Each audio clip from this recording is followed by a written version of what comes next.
Las conferencias que hacemos cada mes en Montalegre, este mes de abril, como han visto por los impresos, es precisamente sobre la fe y la razón en el cristianismo y el islam. Un título que hemos deducido que a algunas personas les ha asustado un poco. Dios, a ver qué será este asunto, ¿no?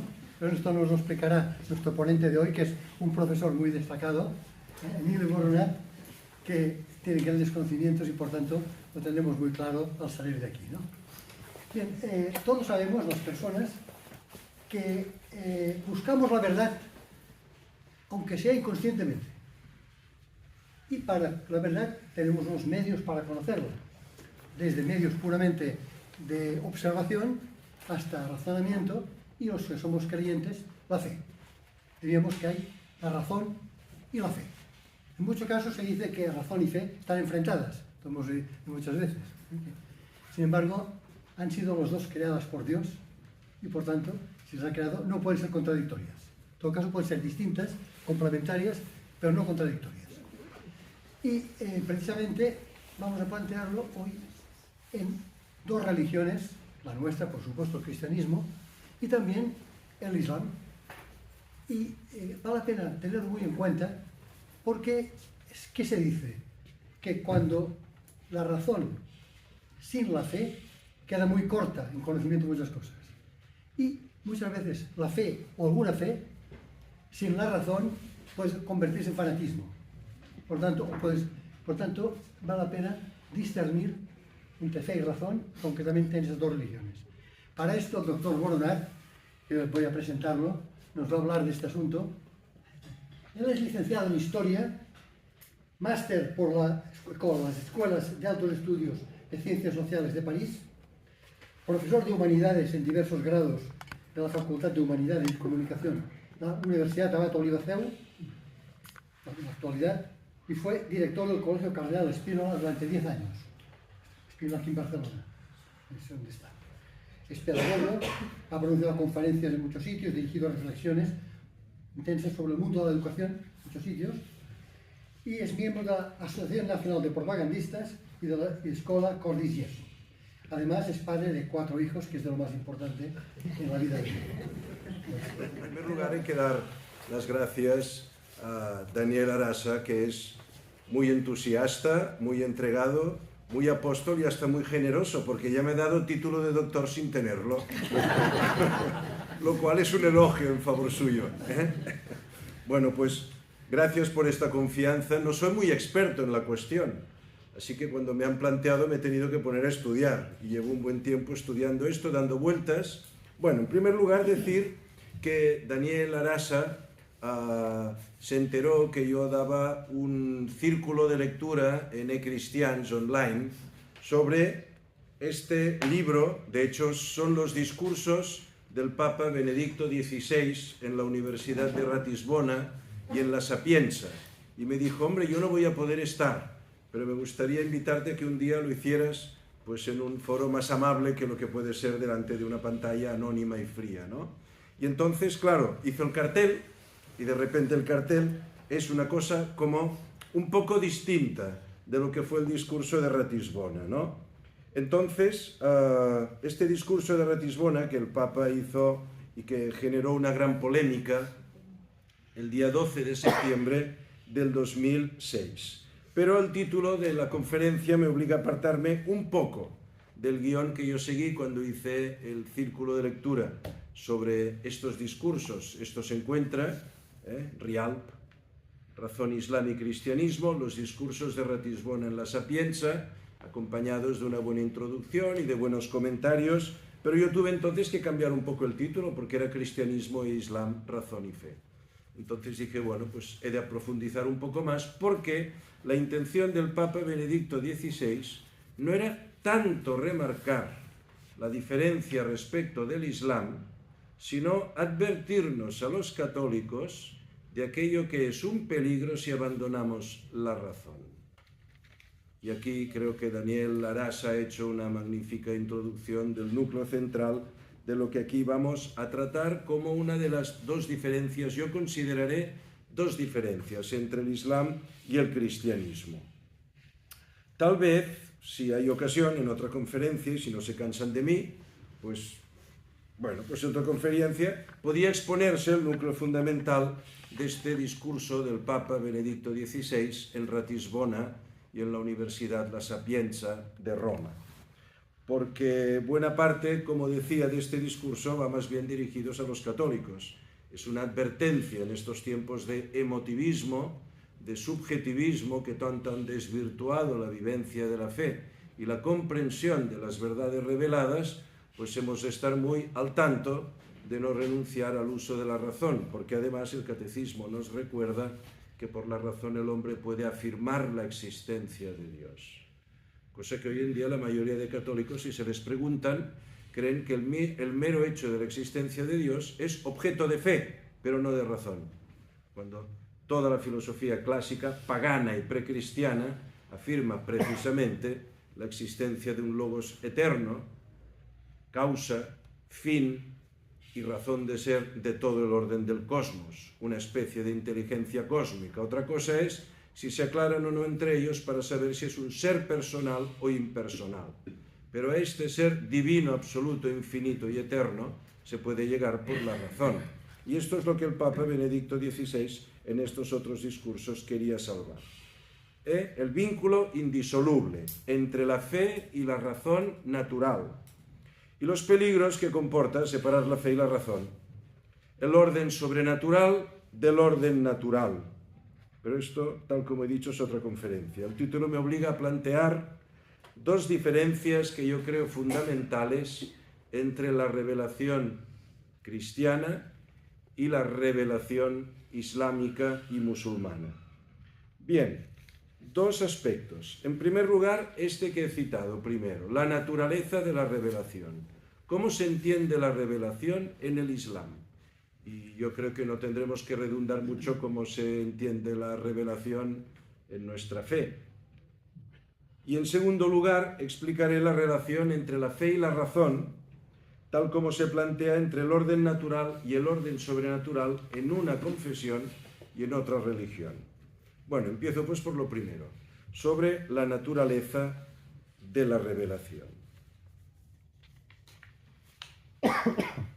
Como no sé mucho hoy, me he escrito papeles, normalmente no uso muchos, pero esta vez me daba miedo el tema. Bueno, la primera cosa que hay que decir es que la revelación coránica es un dogma esencial de la fe musulmana. En esto parece que nos semejamos, pero lo que es revelado en sí mismo es el Corán tal como está actualmente codificado. En Medina, cada vez que Mahoma tenía que resolver problemas sociales, problemas económicos, familiares, matrimoniales, de relaciones con los judíos o con los cristianos, que eran la población mayoritaria, junto a tribus politeístas que habitaban la península arábiga, pues consultaban, los beduinos iban y le consultaban. Y entonces Mahoma, al cabo de unos días, les daba una respuesta en forma de revelación. En el sentido de que la respuesta era presentada como bajada de parte de Dios sobre él. Esta idea, bajada, no inspirada, bajada directamente de Dios sobre Mahoma. El texto del Corán, por lo tanto, no es inspirado, tal como nosotros entendemos el origen de las Escrituras. No solo revelado, sino literalmente descendió, lo que los árabes llaman munzal, sobre Mahoma, descendió. El texto del Corán sería simplemente la transcripción literal de un Corán increado. Hay un Corán increado, eterno, junto a Dios, y un Corán bajado y dado a Mahoma, en cuya composición Mahoma no tiene ningún papel, no interpreta ni recibe una inspiración, sino que se le da bajado literalmente. Este Corán se encontraría al principio siempre junto a Dios, y ha descendido en forma de Corán histórico. Descendió en un determinado momento. Según la tradición islámica, según algunos versículos, ese descenso tuvo lugar en bloque.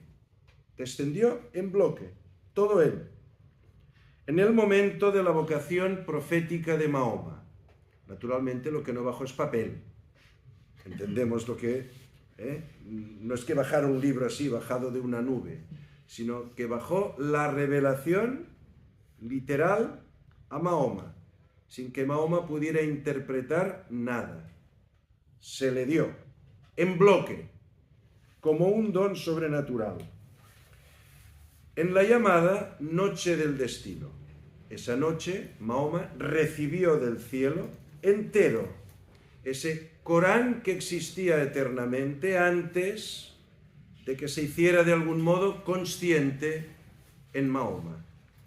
No estaba todavía escrito ni redactado. En esa noche, dice la Azora es el nombre que damos en castellano a los capítulos del Corán.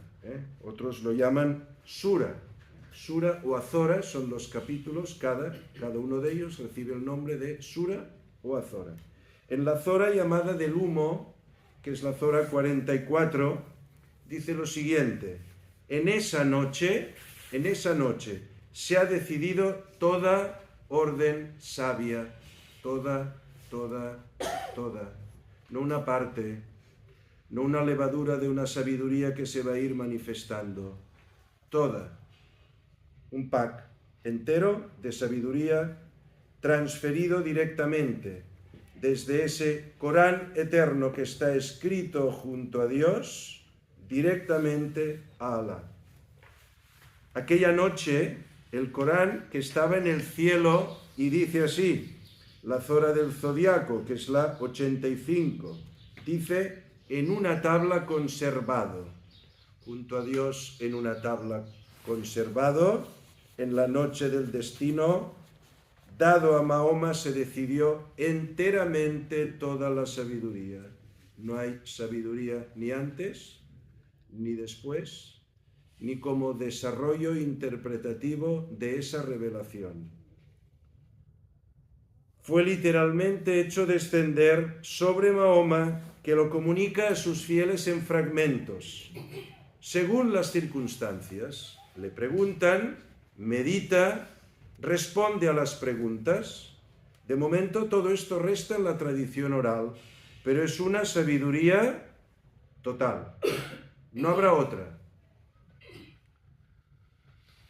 No es pues una creación de Mahoma, no es una creación de Mahoma, que se limita simplemente a ser el retransmisor material de un texto dictado por Dios a través del arcángel San Miguel. ¿Esto qué significa?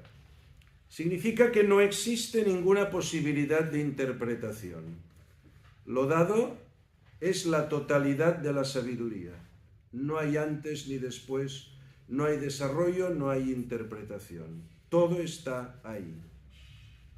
Por lo tanto, no se admite crítica histórica, no se puede decir, esto se dijo así en este momento porque la circunstancia histórica pues era esta, pero actualmente la circunstancia histórica es distinta, por lo tanto los aspectos de desarrollo del dogma se viven en cada momento sin que se altere el dogma, pero naturalmente la sabiduría que de él emana se ha de interpretar en el momento en que nosotros estamos viviendo. Esto no es así en el Islam. Ni siquiera es posible interpretar ni crítica ni históricamente aspectos que puedan guardar relación con situaciones particulares en una época concreta, histórica, cultural. Todo lo que está en el Corán es necesario, nada es contingente, nada es circunstancial. O sea, avui mengem botifarra, i en canvi en el Levítico pues, no se puede comer cerdo. Comemos cerdo. Los catalanes en España estamos muy orgullosos de comer cerdo, muy contentos, damos gracias a Dios, porque esta prescripción se interpreta como algo relativo a la cultura, al entorno y a la circunstancia. No es así en el Corán. Mahoma nunca quiso que se recogiera la colección de Azoras durante su vida. Nos movemos aún en una tradición puramente oral. Las Azoras, los capítulos, eran recogidos de memoria. Esto en todas las sociedades antiguas, la memoria jugaba un papel primordial, la repetición memorística. Esto está en la tradición educativa del pueblo de Israel, y cuando aún éramos un pueblo cabal, pues en los colegios hacíamos aprender muchas cosas de memoria, hasta que perdimos el norte y sustituimos la memoria por la imaginación o los sentimientos, ¿no? Estas Azoras eran recogidas de memoria y eran transcritas, algunas de ellas en tablas de arcilla, en pergamino, en hojas de palma, en piedra, en huesos de camello, se grababan. Mahoma muere en el 632. No dejó sucesor. Y entonces sus seguidores eligieron a Abu Bakr al-Siddiq, elegido por la comunidad, el segundo califa, jefe de los creyentes. A este le sucedió Uthman ibn Affan, que moriría asesinado en el año 656. Por tanto, Mahoma muere en 632, 656 es asesinado el tercer califa, Uthman. Fue precisamente este tercer califa, ante los peligros de la dispersión de la tradición oral, de aquello que Mahoma había respondido a las dudas que se le planteaba, que ordenó que se recogiera los testimonios escritos de lo que se llaman 7 memoriones, es decir, aquellos que fueran reconocidos por la comunidad como dotados de mayor memoria, recordaban, en principio, de memoria, todo aquello que Mahoma había respondido a las preguntas de los beduinos. Vamos situándonos. Este es el tercer califa.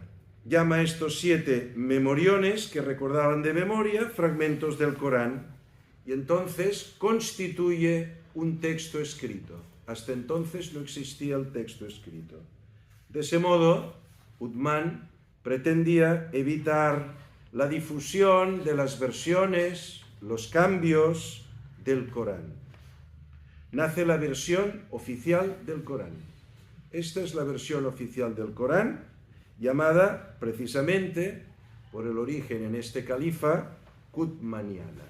La versión Qutmaniana que fija definitivamente la tradición oral recogida por 7 reconocidos por su extraordinaria memoria. Una vez establecida esta versión, ordenó la destrucción del resto de textos o materiales en los cuales se hubiera escrito alguna de las respuestas de Mahoma. Por lo tanto, teóricamente no quedó nada más, solo aquello que los 7 memoriones consiguieron recordar por orden del califa Uthman, como ven bastantes años después, y que fue lo que quedó escrito en el Corán para siempre. No hay añadidos, sustituciones o modificaciones. No hay crítica textual. El resto de textos fueron destruidos por orden del califa.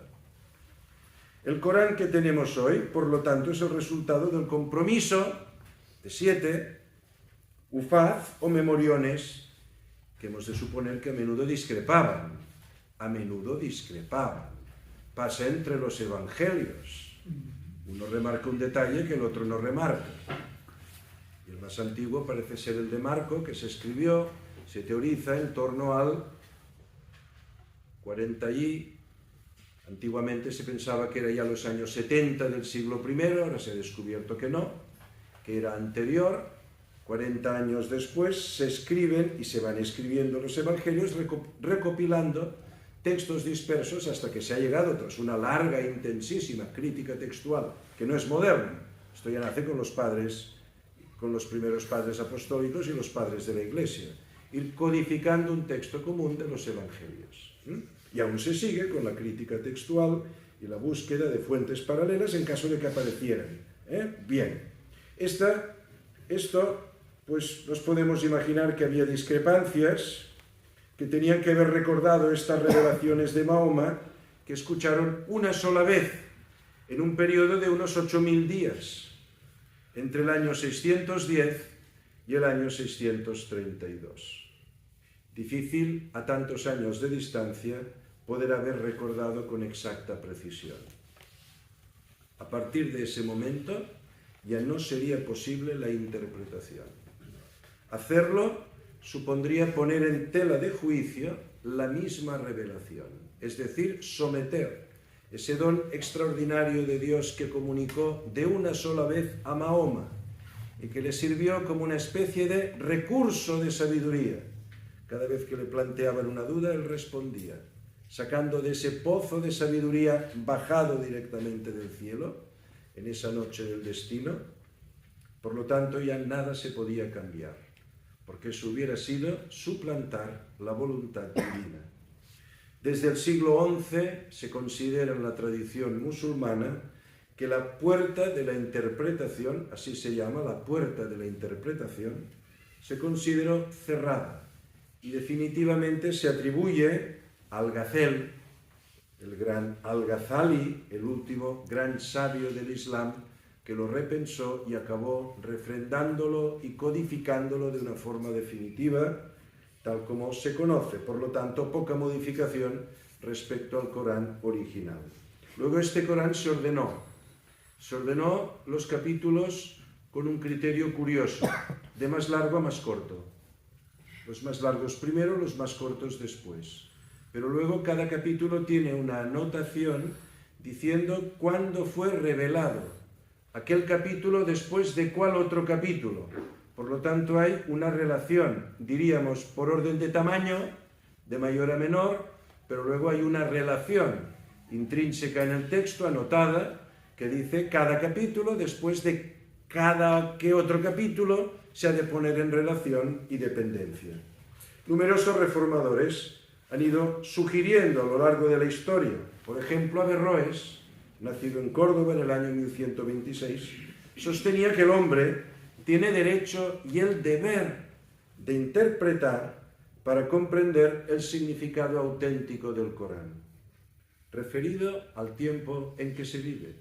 De este modo, se podría decir que de algún modo en Averroes, en este aspecto, en comunicación con los judíos y con los cristianos, dedujo que el texto naturalmente guarda una relación con el momento histórico, no solo en el cual aparece, sino también habla para cada momento histórico de un modo distinto. Esto no consiguió ningún tipo de éxito. Estas tesis serían rechazadas y la comunidad musulmana no las acepta. El miedo a poner en tela de juicio las seguridades adquiridas ha dado origen a un tabú. El Corán no se interpreta, no puede ser repensado de manera crítica. Y esta sería la verdadera tragedia del mundo islámico. La verdadera tragedia del mundo islámico. No se sabe quién lo decidió, pero todos aceptan este postulado. El Corán no se puede interpretar. Samir Khalil Samir, si tienen interés en conocer esto, es un jesuita egipcio, de origen naturalmente, pues culturalmente, del mundo árabe. Este libro muy interesante, 100 preguntas sobre el Islam. Yo leo un fragmento que he anotado aquí y que dice así: para los musulmanes, el Corán se puede comparar a Cristo. Este es el Verbo de Dios encarnado. el verbo de Dios encarnado. Cristo es el verbo de Dios encarnado. El Corán es el verbo de Dios fijado en papel. El autor, cuando dice esto, no lo dice como yo lo digo. Dice con perdón, lo dice así, con perdón para que nadie se ofenda. Así como Cristo es el verbo encarnado, el Corán es el verbo empapelado. Utiliza esta expresión, naturalmente no con un deseo de hacer chanza, sino para decir exactamente que el papel tiene naturaleza divina. El Corán es solo de naturaleza divina. Así como Cristo es de naturaleza humana y de naturaleza divina, el Corán solo es de naturaleza divina. Este paralelo debería permitir a los musulmanes considerar el Corán como divino y humano al mismo tiempo, como hacen los cristianos al reconocer las dos naturalezas de Jesús, pero de hecho lo consideran solo como divino. Es un texto divino y profanar lo divino es blasfemo.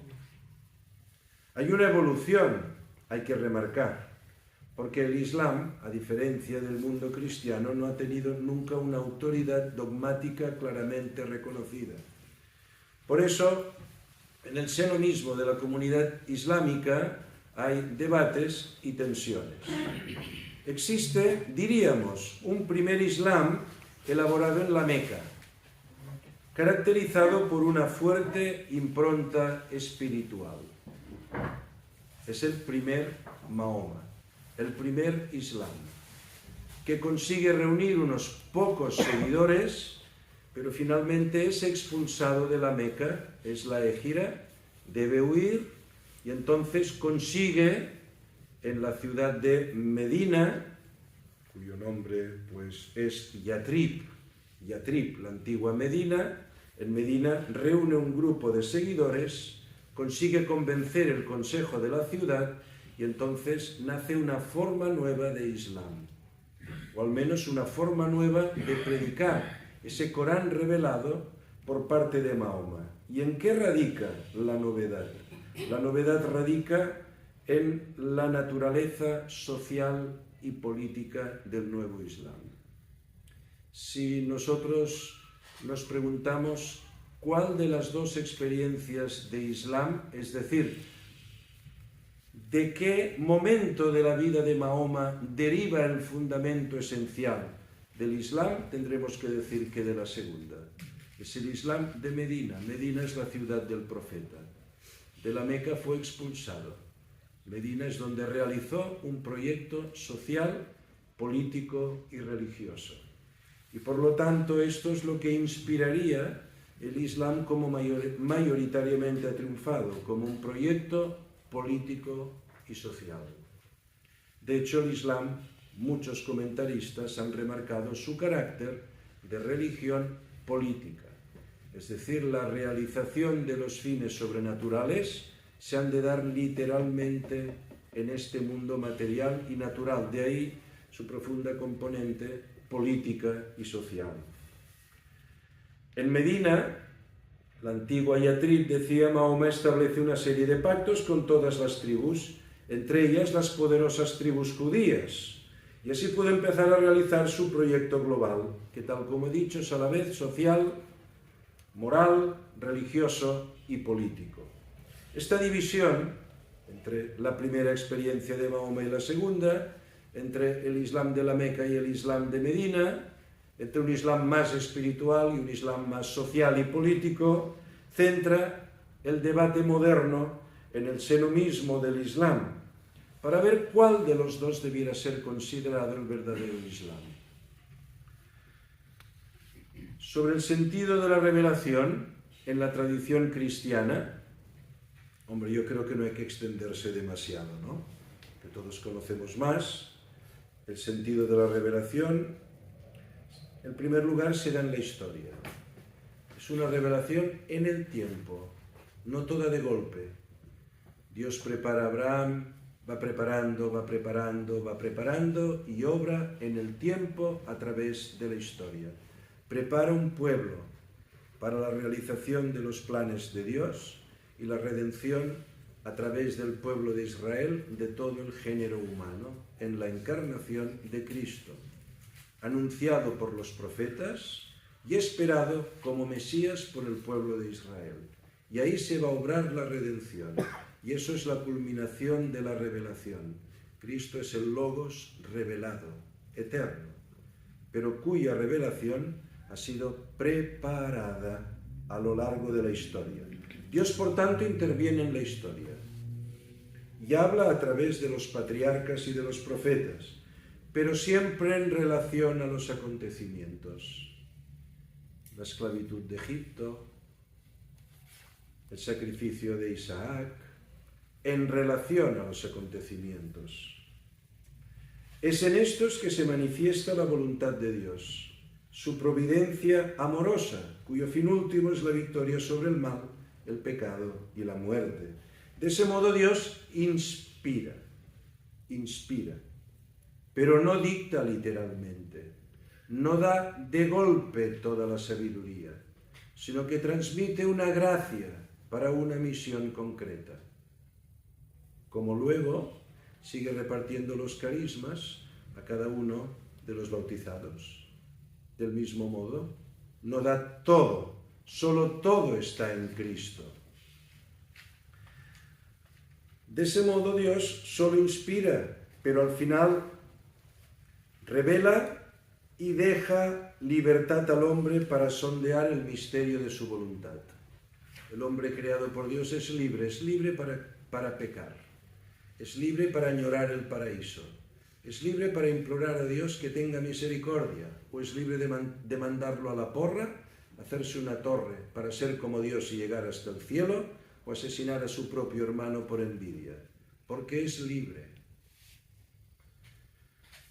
Todas las manifestaciones de Dios, según la revelación y la tradición cristiana, son preparación, figura de su plena y definitiva manifestación de Jesucristo, igual que el pueblo de Israel es figura de la Iglesia, y la Iglesia terrenal es participación de la Iglesia de los últimos tiempos y de la gloria de toda la humanidad redimida en Cristo, después de la resurrección y el final de los tiempos.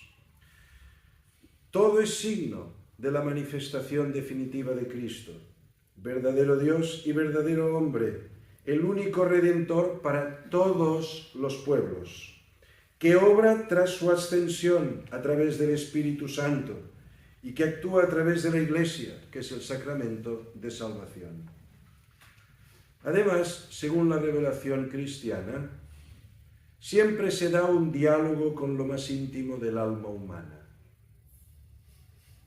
en total libertad ante la llamada de Dios.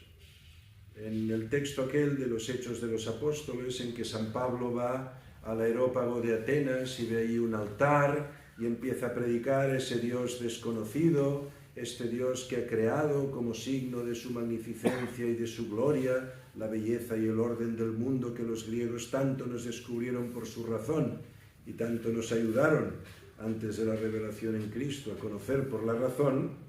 Después de esto, dice San Pablo a los que le escuchan: Dios hizo todo esto para que todos lo busquen, para que todos lo busquen y puedan encontrarlo. Aunque lo cierto es que no está lejos de nosotros. Él nos da poder para vivir y movernos y para ser lo que somos. La naturaleza es signo y manifestación de Dios. Alguien dijo incluso que nos creó de algún modo ateos para que libremente le buscáramos. Dios es amor, que quiere nuestro amor, un amor infinito hecho corazón para atraer nuestro corazón. Es un desafío a nuestra libertad, es una provocación a nuestra conciencia y a nuestra libertad. No podemos meramente cumplir la ley y así salvarnos. No podemos ni decir Señor, Señor, si no cumplimos su voluntad, pero tampoco es cumplir su voluntad, porque ante el joven que le pidió a Cristo cómo ganar la vida eterna, y Cristo le dice, cumple la ley, todita, toda la cumplo. pues deja todo y sígueme. Es decir, juégate la vida en un acto de libertad. Y entonces el joven se echó atrás. Y Cristo sintió pena por él. Claro, la relación entre el hombre y Dios es distinta, porque el hombre está ante el abismo de la libertad y se lo juega todo en ese sí. Pedro, ¿me amas? Pedro, ¿me amas? Pedro, ¿me amas? Jolín, vaya pregunta. A la cruz, que he dicho que te seguiré y he hecho el ridículo soberanamente, y entonces dice, bueno, tú también me seguirás a la cruz, y así fue. Bueno, también nos tocará a nosotros, ¿no? Dios es amor y quiere nuestro amor, un amor infinito en el que se juega el insondable misterio de nuestra libertad, de corazón a corazón. Frente a esto, el Islam es una religión normativa, y ahí radica su fuerza. Es que esta es su fuerza, todos hacen el Ramadán. Esta es su fuerza. No lo viven en la vida privada, está en la vida pública. Las prescripciones se ven, se ponen a rezar en la calle, nosotros no lo hacemos. Nos da mucha vergüenza. Hemos retirado las procesiones de las calles y las plazas públicas. Ahora parece que está de moda. No sabemos si con una fe sincera, suponemos que en buena parte sí, pero vemos la diferencia. O sea, el ritual da sentido de pertenencia. El cumplimiento de una prescripción da conciencia de formar parte de un grupo cuya identidad no consiste en el riesgo de nuestra libertad, sino en el cumplimiento de unos preceptos, en cuya obediencia nos identificamos entre nosotros, lo cual da una fuerza extraordinaria al Islam, que nosotros vamos a misa y la persona que tenemos al lado hace los mismos gestos rituales que nosotros. No sé si nos sentimos muy solidarios con ellos y muy íntimamente vinculados a ellos. Más bien los miramos así un poco raros. ¿Quién es este de aquí? ¿No? En cambio, la vida musulmana no es ostensiblemente ritual. Y el rito es el signo de identidad. Esto es que da una fuerza tremenda a la gente. Una fuerza tremenda. Pero, al mismo tiempo, esta es su debilidad. La debilidad es que acaba siendo una religión fundamentalmente normativa. ¿Qué hay que hacer para ganar el paraíso? 5 cosas. La realización de ciertos ritos, tanto la oración, el ayuno, en el mismo momento. Ahora, todos. No sé, me hace pensar este cuadro tan bonito, ¿no?, de aquellos campesinos que a la hora del ángelus se quitan la gorra, bajan su cabeza. ¿Han visto este cuadro? Saben que todo el pueblo estaba rezando el ángelus. Esto ya no existe. Ya no existe esto en el seno del mundo cristiano. Con los mismos gestos. ¿Han visto esto? Se ponen todos en fila, todos a la vez se inclinan. Es impresionante. Es impresionante. Qué disciplina, qué fuerza, qué poder. Esto da un sentido muy fuerte, pero al mismo tiempo es la debilidad. Este sincronismo colectivo confiere una gran fuerza y una gran unidad. Bien. Vamos ahora a la segunda diferencia, me quedan unos minutos, ¿verdad? La segunda diferencia entre el Islam. La primera he dicho que es la forma de la revelación. ¿Qué es la revelación en el Islam? ¿Qué es la revelación en nuestra fe cristiana? Y el segundo tema, la segunda cuestión que he dicho que yo creo que es capital en la distinción entre el Islam y la concepción cristiana del hombre y de la vida, es la de la relación entre la fe o revelación y la razón. Es decir, entre lo sobrenatural y lo natural. Leo un fragmento de lo que dijo el Papa Benedicto XVI en Ratisbona. Dice así: la convicción de que actuar contra la razón va en contra de la naturaleza de Dios. Va en contra de la naturaleza de Dios, actuar contra la razón. Esta idea Esta convicción es solo un fruto del pensamiento griego, se pregunta Benedicto XVI, o tiene un valor universal por sí mismo.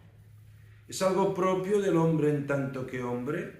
¿O es un invento de los griegos como las pirámides para los egipcios?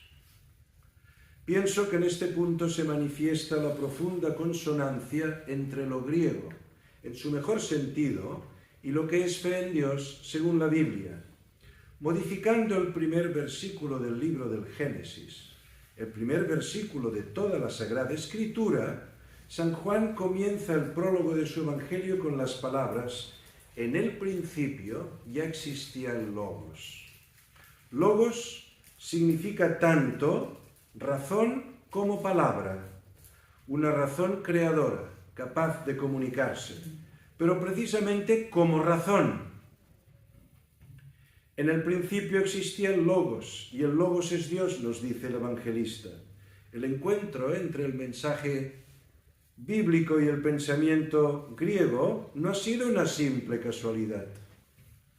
La visión de San Pablo, ante quien se habían cerrado los caminos de Asia, y que en sueños vio un macedonio que le suplicaba: ven a Macedonia y ayúdanos. Sueño de San Pablo que está relatado en los Hechos de los Apóstoles 16, versículos 6 al 10, puede interpretarse como una expresión condensada de la necesidad intrínseca de un acercamiento entre la fe bíblica y el pensar griego. Núcleo, por tanto, fundamental de la tesis de este discurso de Ratisbona, y algo que también recoge el catecismo. Este encuentro entre la fe bíblica y el filosofar griego tiene que ver en cierto modo con los designios de la providencia. Hubo una polémica intensa en los orígenes de la vida de la Iglesia entre Clemente de Alejandría, y creo que fue Orígenes. Bueno, desde el COVID me falla la memoria. Las personas que conviven conmigo ya tienen paciencia porque me pasan estos lapsus. Creo que fue Orígenes. Porque Orígenes decía, como nos ha llegado la revelación, todo lo demás es nada. Nada es nada. Hubo entonces una polémica. Y triunfó, gracias a Dios, inspirado por la gracia y la sabiduría del Espíritu Santo, la tesis de San Clemente de Alejandría. La razón es una primera revelación. Dios ha querido preparar su manifestación definitiva a la humanidad en dos revelaciones, una natural a través de Grecia y una sobrenatural a través de Israel. Israel ha de hacer memoria de acontecimientos porque no desarrolló filosofía, sino sabiduría inspirada. Y en cambio Grecia enseñó a pensar. Enseñó a pensar que el mundo tiene una causa, un origen y un orden sabio y eterno, no creado. Luego la revelación nos enseñó que era creado. La sabiduría griega movió al hombre a pelearse con los dioses, esperando que los dioses le perdonen una culpa. Este es el drama de Edipo Rey. Edipo Rey, después de ser apartado por sus padres porque sobre él los augurios pronosticaron que mataría a su padre y yacería con su propia madre de modo incestuoso, sus padres, para evitarlo, reyes de Tebas, ordenaron que fuera expuesto y fuera muerto para que no se cumpliera esta profecía que haría peligrar la vida de Tebas. Y resultó que al final, como se tenía que cumplir el destino, es decir, la voluntad inamovible de los dioses, Edipo es rescatado, es criado en la corte de los reyes de Corinto, y un día va de camino, se encuentra un anciano por allí con su criado, y como está en la edad de ser un poco chulo piscinas, pues el señor mayor le pide que se aparte, y el otro dice: tú que te has creído. El mayor le da un bastonazo al joven, que es lo que toca, y entonces el joven mata al anciano, que resulta que era su padre. Entonces llega cerca de Tebas.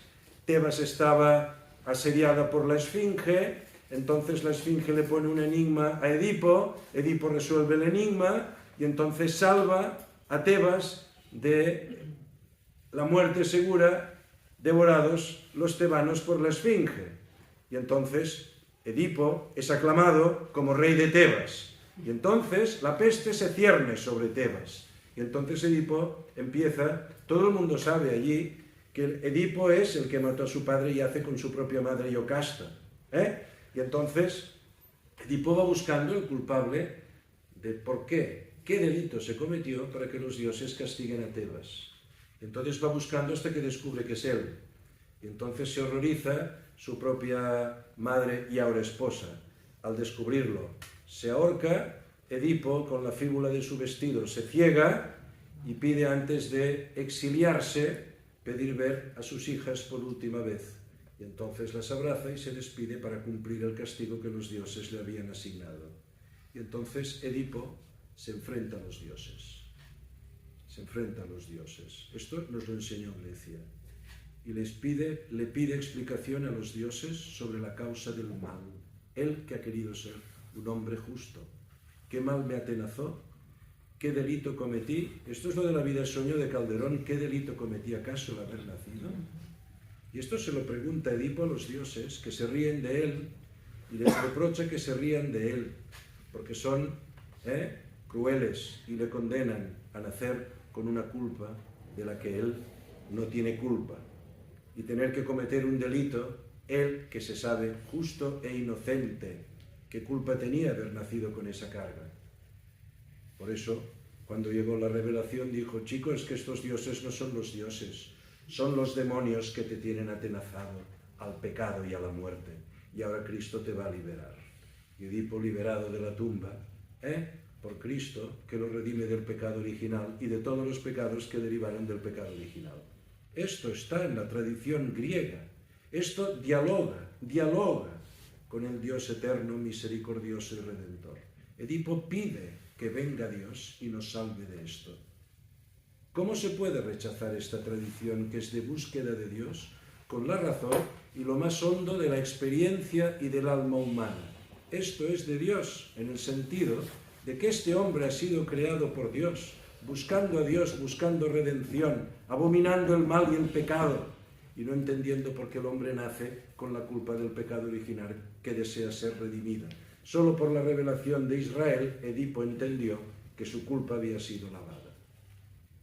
Y esto es lo que salva la tradición cristiana. Por eso, San Clemente de Alejandría remarcó, el pensamiento griego es una primera revelación, con la cual Dios preparó al hombre para que entendiera qué preguntas le tenía que hacer a Dios el día que Dios se le manifestara. Y el hombre griego aprendió a preguntar y nos enseñó a preguntar y a atisbar las primeras respuestas. Porque razón y fe proceden ambas del Logos y del Espíritu. Por eso mismo no pueden desvincularse. Leo de nuevo esta tesis fundamental que el Papa repitió. No actuar según la razón es contrario a la naturaleza de Dios. Pero para la doctrina musulmana Dios es de tal modo trascendente que su voluntad no está vinculada a ninguna de nuestras categorías, tampoco a la de la racionalidad. Dios no está vinculado ni por su propia palabra. Nada le movería a revelar la verdad. Si él quisiera, el hombre debería practicar la idolatría y el infanticidio, porque esto sería la voluntad soberana de Dios. Porque Dios es de tal modo que no lo podemos encasillar en nuestras categorías. Así que si Dios quiere condenar al inocente, está en su derecho de hacerlo porque es Dios. Y esto es la omnipotencia infinita de Dios, contemplada de este modo en el Islam. Dios no se vincula ni a su palabra ni a ningún orden creado. En la reflexión islámica prevalece más el argumento de autoridad. Dios lo ha mandado así, que el argumento de racionalidad, es decir, la razón permite llegar al conocimiento de la ley moral. Por eso, las comunidades islámicas no aceptan el derecho natural. Su ley es la Sharia, porque el derecho natural es un intento blasfemo de suplantar la sabiduría y la voluntad revelada de Alá sobre la vida de los hombres. Veamos, según el Corán, todos los hombres nacen musulmanes. Todos. La creación es un acto de musulmaneidad. Todos son musulmanes. Lo natural es lo musulmán. No existe un orden natural y un orden sobrenatural. Lo natural es ser musulmán. es lo natural. Por tanto, lo no musulmán es antinatural o blasfemo. Es que lo natural es lo musulmán. Dios creó a todos los hombres musulmanes, es decir, sometidos a la voluntad de Alá. Por eso es Dios. Hombre, se entiende de algún modo que esto sea así. Lo natural es ser musulmán, porque Dios así ha creado al hombre, sometido a su omnipotencia. Entonces los no musulmanes son o ignorantes o desnaturalizados. En la idea cristiana, el hombre natural, en cambio, creado, es por naturaleza de criatura, dependiente de Dios, pero puede aceptarlo o rechazarlo. Su inclinación a buscar, a reconocer a Dios, forma parte de su naturaleza. Pero no puede vivir según Dios, para Dios, en Dios, si no es por la libre aceptación de un don sobrenatural de la gracia. Nadie que dice Señor, Señor, lo dice si antes no se lo he puesto yo en su corazón. Lo natural y lo sobrenatural se reclaman mutuamente, pero no se confunden. El hombre criatura, en la tradición cristiana, todavía no es el hombre hijo de Dios por el bautismo, pero el hombre criatura está anhelando y esperando, como representamos el cráneo de Adán esperando al pie de la cruz. La calavera es la calavera de Adán, el monte de la calavera es Adán que está esperando el nuevo Adán que lo redima. El hombre criatura está anhelando la redención. Dios providente sale al encuentro. La naturaleza del hombre se dispone libremente a acoger este don de Dios. Por lo tanto, lo natural no es lo sobrenatural. Lo natural tiene entidad por sí mismo. Ha sido creado y querido por Dios en ese orden, que es participación de su orden y de su eterna sabiduría. En segundo lugar, la omnipotencia de Dios no impide que la naturaleza, especialmente la naturaleza racional, el alma humana, guarde cierta semejanza o analogía con el Logos divino. Esto para el Islam es blasfemo. Nada de lo creado se asemeja a Dios, y menos el hombre. Hay una distancia infinita entre el Logos divino y el Logos humano. Lo sabemos. Sabemos que hay una distancia infinita entre nuestro Logos, participación del Logos eterno de Dios. Distancia infinita.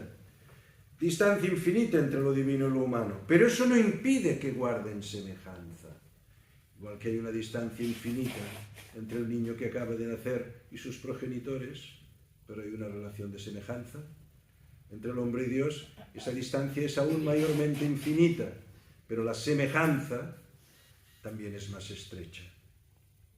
Por eso la razón busca a Dios, y ese es un acto propiamente racional, no es un acto de fe buscar a Dios. Por eso cuando la fe revela a Dios a la razón natural lo reconoce como aquel a quien el hombre buscaba. Tanto es así que en la tradición cristiana la razón, y por lo tanto el momento griego del desarrollo humano, Sócrates, Platón, Aristóteles, el Edipo de Sófocles, se ha considerado una primera revelación para que el hombre, a pesar del pecado original y de su limitación, se disponga a recibir y acoger la revelación en Jesucristo. Por el contrario, el famoso teólogo Al-Ghazali, refiriéndose al rito, por ejemplo, de la peregrinación a la Meca, que es un rito de origen pagano, era un rito politeísta, ponían allí todos sus ídolos, daban vueltas y apedreaban a los demonios, ¿no? Entonces Mahoma islamizó este rito y le dio un significado nuevo. Escribió este teólogo: la peregrinación es la cosa más irracional que puede haber en el Islam. Lo dice este teólogo muy reconocido en el Islam, una cosa absolutamente irracional. En ella hacemos gestos y ritos absolutamente irracionales. Por eso la peregrinación es el lugar donde podemos mostrar, mejor que en cualquier otro lugar, nuestra fe. Porque la razón no comprende nada, y solo la fe nos hace realizar estos gestos. La obediencia ciega a Dios es la mejor prueba de nuestro Islam. de nuestro sometimiento a la voluntad de Dios.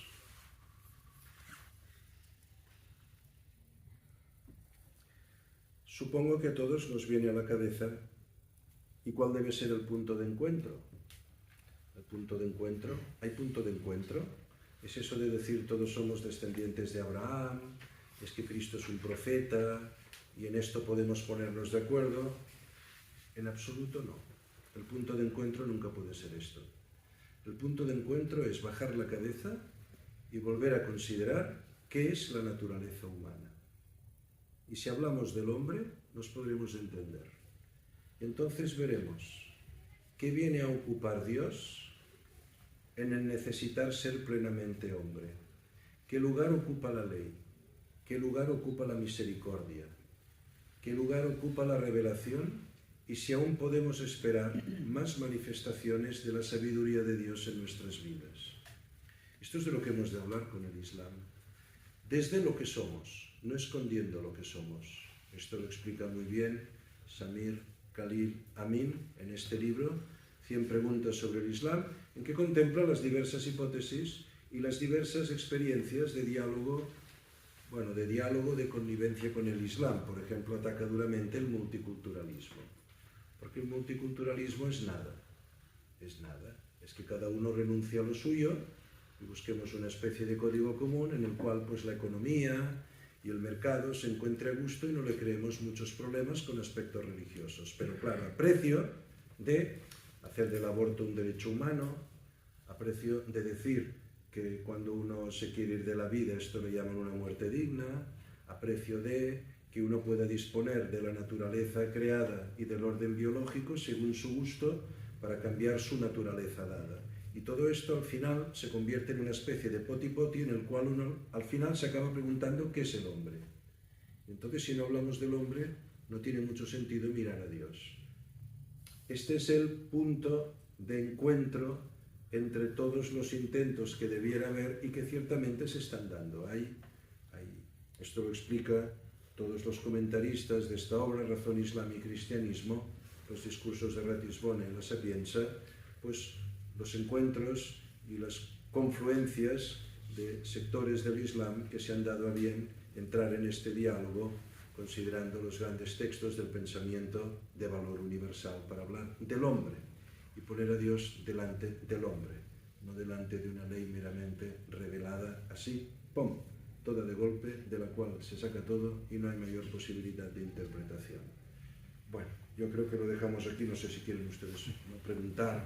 Bueno, muchas gracias.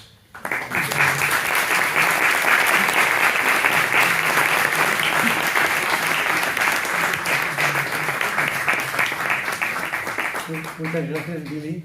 Realmente yo creo que muy clarificador y muy profundo. No es fácil, ¿no? A mí, por ejemplo, me ha llamado la atención algo que siempre he planteado. ¿Puede haber una revisión crítica en el Islam? Evidentemente no. Porque claro, los cristianos hemos hecho revisión crítica. No sé, por poner un ejemplo, la creación del mundo, que explica la Biblia, 7 días, etc. Esto no significa que sea literalmente esto. Que Dios ha creado el mundo, que ha hecho algo especialmente con el hombre, etc. Pero no significa que son 7 etapas exactas y el primero es superior al otro. Revisión. El Islam, efectivamente, no, mucho más difícil o no. Pues es una diferencia de lealtad sucesoria. Unos reconocieron a un califa y otros reconocieron a otros. Es que, claro, hemos de contextualizar el nacimiento y el desarrollo del Islam en un mundo absolutamente tribal de beduinos, donde había núcleos de población, donde había pues, muchos judíos, luego sabemos que estaba Etiopía cristiana, sabíamos que hay grupos cristianos en la península arábiga, y por lo tanto, si vamos viendo que el paso siguiente de la consolidación del modo islámico en Medina es político, es extraño suponer que no pueda haber una controversia política en torno a la sucesión del profeta. Entonces de ahí nacen estas dos grandes ramas y cada una ha desarrollado una cierta tradición. Yo no puedo explicarle con mucho detalle porque esto sería pues igual otra clase, no explicar qué son los chiíes, qué son las diferencias. Hay como 4 o 5, diríamos, tendencias dentro del Islam. Ahora, todas ellas son literalistas, todas ellas son normativistas y todas ellas realizan los mismos ritos y tienen convicción profunda que el Corán, es decir, la revelación, está cerrada y es esta que aquí está. Y no hay más. O sea, el problema viene si el Islam va a ser capaz de entrar en diálogo con una tradición que puede acceder al orden de comprensión de lo natural independientemente de la revelación y la fe. Esta es la cuestión y este debe ser el punto de encuentro. Algunos dicen el Islam no es moderno. Yo no creo que esto sea así. El Islam es muy moderno. ¿En qué sentido es muy moderno? Hombre, pues miren ustedes los países árabes, la capacidad bélica que tienen, el desarrollo tecnológico, tomado de Occidente, sí, pero no se puede decir que el Islam sea algo anticuado. Pueden decir es algo anclado. Esto sí, es algo anclado, pero por lo que entendemos de modernidad en el sentido de desarrollo tecnológico, hombre, sabemos que el desarrollo tecnológico en el mundo árabe y en muchos países islámicos, no sé, Irán tiene bombas atómicas. No sé, si consideramos aspectos materiales de la modernidad, el Islam no nos rechaza. No sé, en Dubái los coches, los Ferraris están abandonados en el desierto. Aquí cuando vemos uno nos paramos a mirarlo. Quiero decir que aspectos materiales de la modernidad, el mundo islámico los integra y los asume perfectamente bien. Lo que no asume son aquellos postulados que están en contra de la revelación definitiva en el Corán. El lugar de la mujer, pues esto no lo admite. Pero hay países que han conseguido una cierta legislación más moderada, porque hay aspectos que aún se pueden considerar que son más de orden cultural o tradicional, y entonces pues hay legislaciones en países que grupos políticos consiguen mitigar el derecho de familia tradicional del derecho islámico, pero, claro, en el Corán está claramente definido cuál es el derecho de la mujer. No puede evolucionar según el Corán, no puede evolucionar. Este es el drama del Islam. Según el Islam, la Trinidad es absolutamente rechazado, es un monoteísmo absoluto. No tiene lugar tampoco la encarnación. Y por tanto Jesucristo en todo caso es un profeta de Mahoma. Es el profeta del profeta. Y ese que murió en la cruz no es Cristo.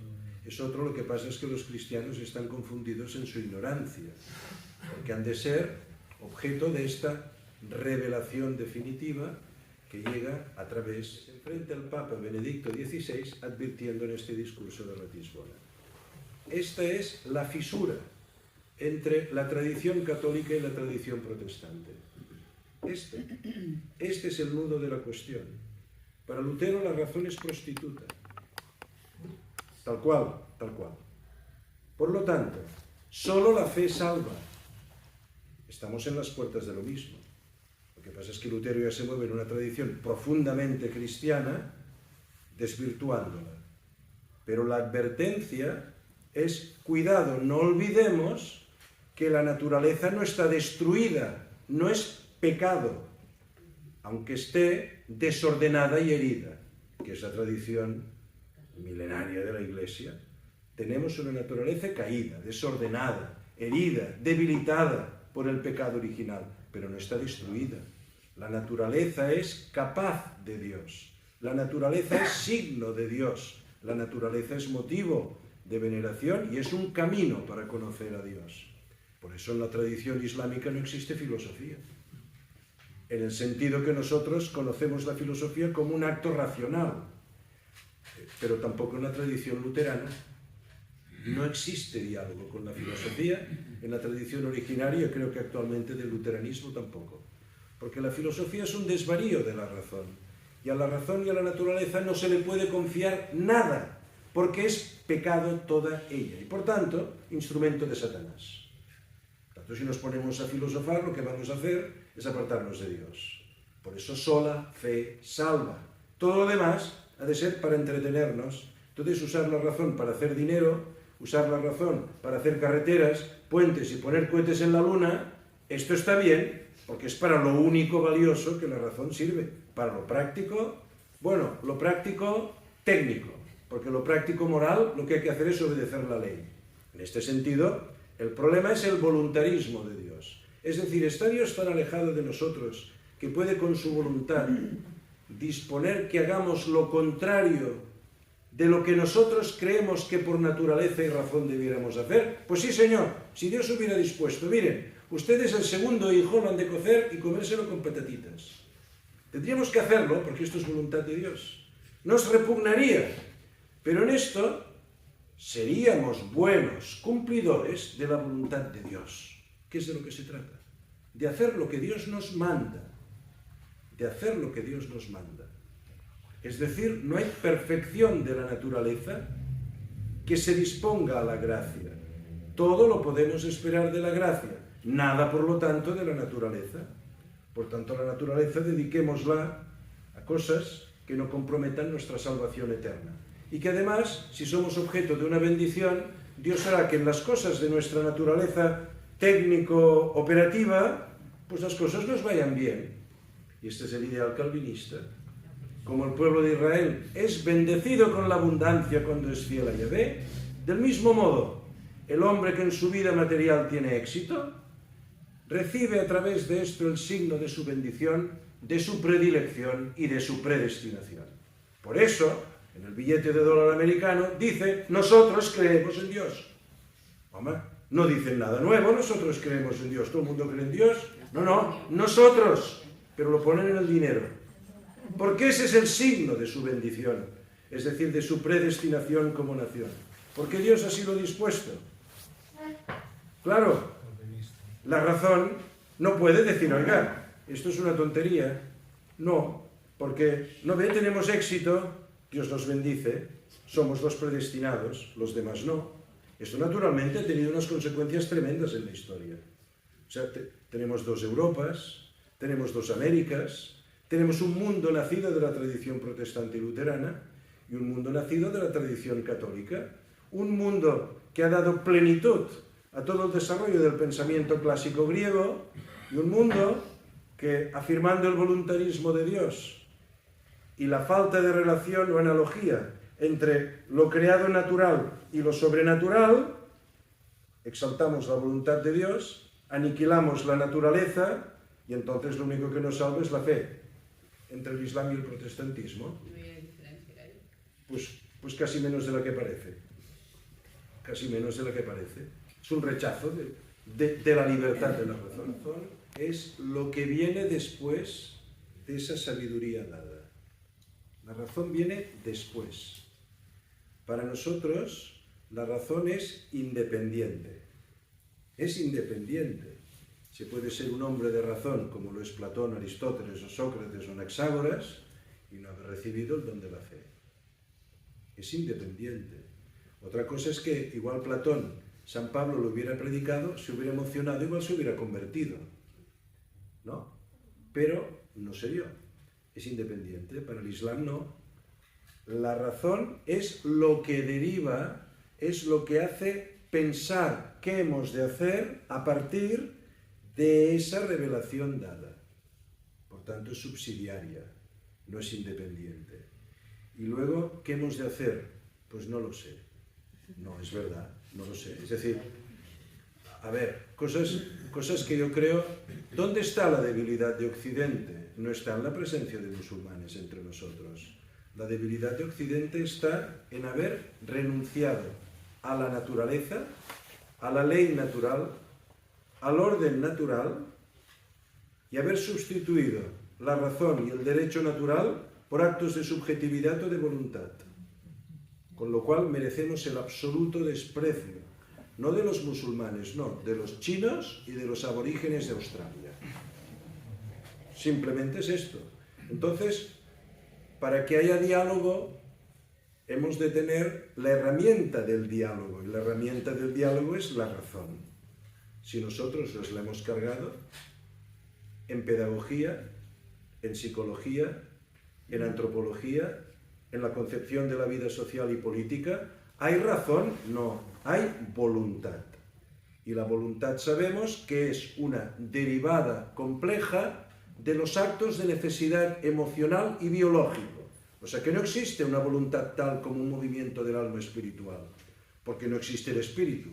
Llamamos espíritu a una operación del cerebro, resultado de las transformaciones bioquímicas de un organismo complejo que es el ser vivo en evolución. Y a eso lo llamamos voluntad, como llamamos entendimiento a los mecanismos de adaptación al entorno, que como somos unos seres altamente evolucionados, así como los animales obran por instinto, el hombre ha de dar una vuelta tremenda para conseguir los fines de la adaptación y la supervivencia, y a eso lo llamamos razón. Por tanto, la razón no es una potencia del alma espiritual. Porque no existe alma espiritual, no existe espíritu. En las cátedras de psicología se enseña el cerebro. Electrónica, electromagnetismo, bioquímica, circunstancia externa. No se habla del alma humana, no se habla de las pasiones del alma, ¿no? Todo esto está así en pedagogía. Pedagogía es el constructivismo. ¿Qué es? El conocimiento es una construcción subjetiva según las propias experiencias de la realidad, y así vamos transformando la realidad. ¿Y qué es la razón? Pues es este proceso. La razón es un proceso. Es lo de Mefistófeles es el Fausto de Goethe. Al principio era la acción, pues la infutut, porque al principio era el verbo entendido como substancia.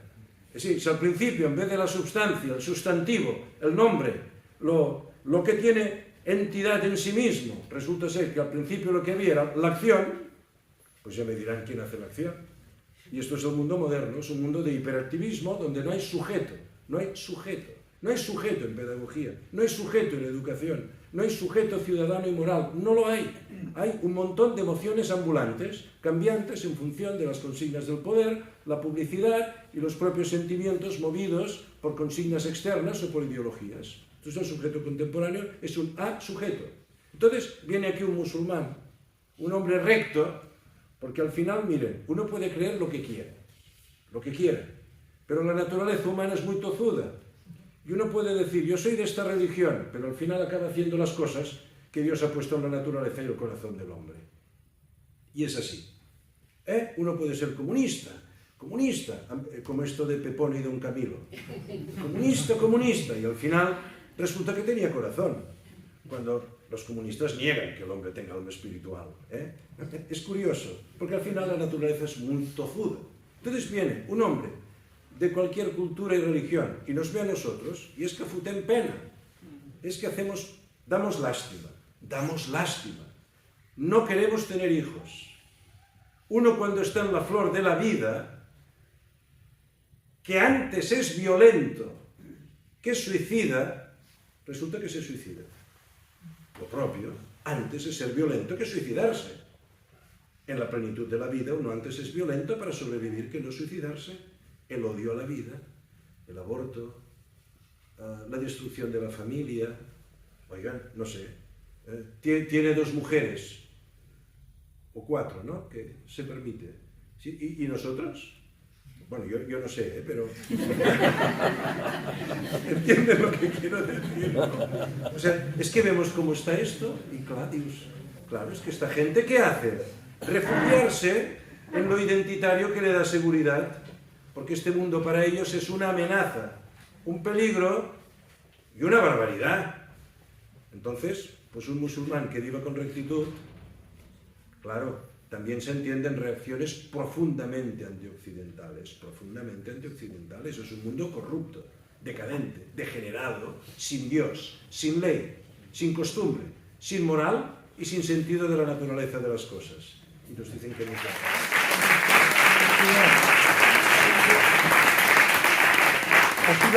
una cascada de ideas que la verdad que vale la pena pensar, reflexionar y al menos quedarnos con algunas. Muchas gracias a todos y hasta el mes que viene.